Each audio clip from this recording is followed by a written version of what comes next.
제가 지금 해외 취업 5년 차가 돼가는데요. 5년 동안 해외 취업을 하면서 배운 게 해외 취업이 진짜 모두에게 정답은 아니다 라는 거였어요. 그래서 제가 6가지 체크리스트를 준비해 봤는데요. 이거에 제대로 대답을 못하시면 여러분의 해외 취업 접으셔야 합니다. 진짜로. 1부터 10까지 1은 전혀 그렇지 않다, 10은 매우 그렇다. 숫자를 하나 고르는 거예요. 그 다음에 영상 마지막에는 그 평점을 내가지고 여러분이 해외 취업에 적합한지, 해외 취업을 지금 당장 접으셔야 되는지 현실적으로 알려드릴게요. 자, 우선 첫 번째, 내 영어 실력이 외국 회사에서 일할 정도의 수준인가? 객관적으로 본인의 영어 실력으로 외국 회사에서 자유로운 커뮤니케이션을 할 수 있는가? 그러니까 원어민처럼 잘할 수준일 필요는 전혀 없지만 일을 같이 함께 할 수준은 돼야 합니다. 물론 영어권 국가가 아니라면 그 해당 국가의 언어가 되겠죠? 뭐 스페인에서 일하고 싶으세요? 그러면 스페인어를 얼마 정도 하세요? 1부터 10까지 점수를 매겨보세요. 일본에서 일을 해보고 싶으세요? 그럼 본인의 일본어 수준을 한번 점수를 매겨보세요. 자, 점수 매기셨으면 그 다음 걸로 넘어가 볼게요. 어떤 국가에서 어떤 업종, 어떤 직무로 일할 것인지 알고 있는가? 저한테 가끔 들어오는 질문 중에 윤희님, 어느 나라로 해외 취업 가는 게 좋을까요? 윤희님, 어떤 직종으로 해외 취업을 하는 게 좋을까요? 라고 물어보시는 분들이 있는데 솔직히 사람마다 다 본인의 강점, 약점이 다르고 본인이 선호하는 스타일도 다르고 본인의 전공도 다 다르고 관심사도 다 다르잖아요? 근데 그걸 저한테 물어보면 저는 굉장히 당황스럽더라고요. 물론 뭐 어떤 직종이 해외 취업이 잘 되냐라는 의도로 물어보시는 분들도 있지만 해외 취업이 잘 된다고 여러분 무조건 그쪽으로 올인할 거예요? 본인의 적성과 맞지 않는데 그걸 다 포기하고 올인할 그런 생각이 있으신가요?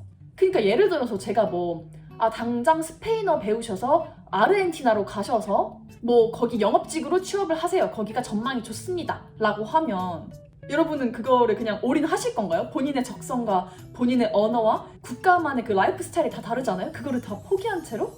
그거 아니잖아요. 여러분에게 맞는 국가와 여러분에게 맞는 직종은 여러분이 찾으셔야죠.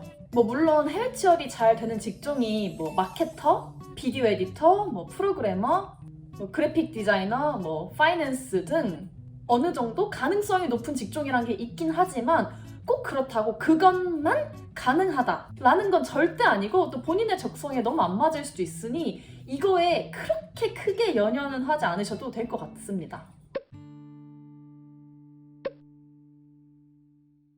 제가 아는 지인은 그 와인 소믈리에거든요. 그래서 영국 워홀을 와서 그 와인 소믈리에로 취업 비자 받았어요. 본인에게 맞는 직종은 본인이 알아서 찾는 것 전 추천합니다. 그래서 자, 1부터 10까지 한번 점수를 매겨보세요.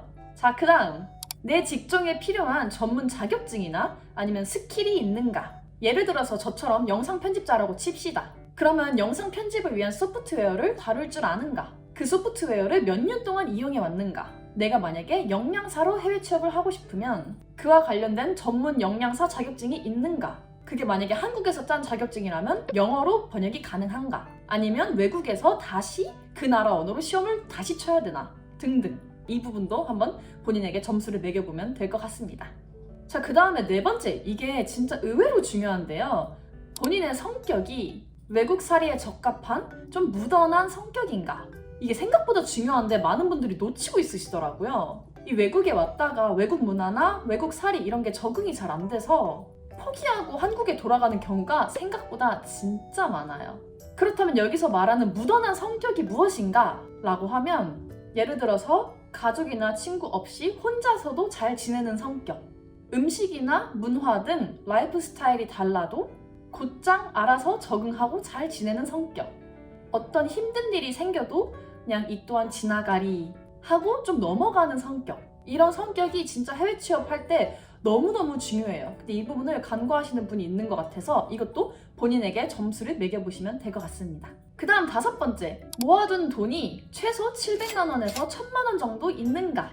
해외 취업하고 오실 때 한국에서 미리 일을 구하고 오는 경우가 사실 그렇게 흔하지는 않아요. 어느 정도 경력이나 실력이 받쳐줘야지 가능하거든요. 그래서 대부분의 경우는 우선 입국을 한 다음에 처음 몇 달 정도는 구직에 엄청 힘을 쓸 거예요. 은행 계좌도 만들어야 되고 집도 구해야 되고 임시 숙소값이나 비행기값, 여러분이 살 집의 디파짓이나 비자 비용 등등 초반에 돈이 생각보다 꽤 많이 들어가고 또 돈을 벌기까지가 시간이 좀 걸려요. 그래서 최소한 이 정도의 돈을 모아 오시는 걸 추천하고 이것도 여러분이 점수를 매겨보시면 될 것 같습니다.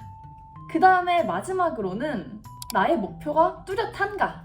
이게 본인이 중장기적인 커리어 계획을 가지고 개인의 역량을 계속 향상시켜서 내가 2년 뒤에는 이 정도로 하고 뭐 그 다음에는 뭐 취업 비자를 받아서 이 나라에 뭐 이렇게 세틀 다운해서 살고 싶다라던가 아니면 조금 백업 플랜이라도 있어서 내가 만약에 원하는 직장에 입사하지 못했을 때나 해외 생활이 생각보다 어려웠을 때 뭐 이런 식으로 대응을 하겠다라는 뭔가 이런 뚜렷한 목표나 뚜렷한 계획 이런 게 있으신가요? 이것도 한번 본인에게 점수를 매겨보세요. 물론 100%다 여러분의 생각대로 될 거라는 보장은 절대 하지 못해요. 아마 여러분이 생각한 거에 뭐 절반 정도 맞으려나요? 하지만 그럼에도 불구하고 이런 뚜렷한 목표나 계획이 있는 게 중요한 거는 첫째, 심리적인 안정감을 줘요. 그래도 어느 정도 백업 플랜이 있고 어느 정도 이게 망할 수도 있겠다라는 그런 생각이 있으면 심리적으로 확실히 안정이 되고 그리고 두 번째는 금전적으로도 되게 안정이 됩니다. 그래서 이것도 본인에게 한번 점수를 매겨보시면 될 것 같아요.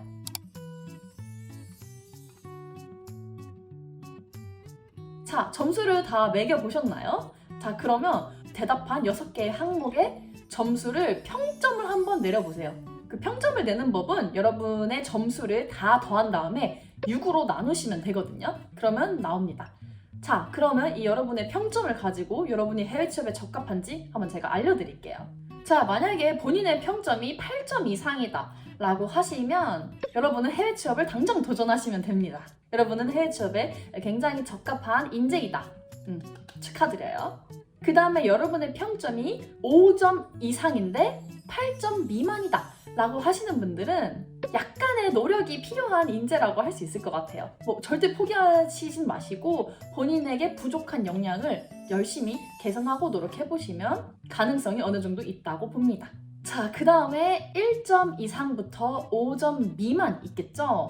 그분들은 솔직히 현실적으로 아주 많은 노력이 필요하세요. 아주 많이. 내가 해외 취업에 적합하지 않다라는 것을 현실적으로 받아들이시고 제 영상을 옛날 거부터 돌려보시거나 어떤 부분에서 노력을 해야 될지 한번 생각해 보시는 거를 추천을 합니다. 해외 취업을 왔다가 실패해서 돌아가는 경우 물론 하나의 경험을 배웠다라고 생각하시는 분도 있는데 돈과 시간을 날렸다라고 생각하시는 분들도 가끔 있더라고요. 좀 실패를 하더라도 경험으로 생각하고 도전을 해볼 것인가 아니면 그래도 내 시간과 노력을 좀 그냥 아껴서 다른 곳에 써볼까? 본인은 본인이 가장 잘 알잖아요. 그럼 한번 생각해보는 것도 좋을 것 같습니다. 오늘 영상이 도움이 되었으면 좋겠고 저희는 다음 영상에서 만나요.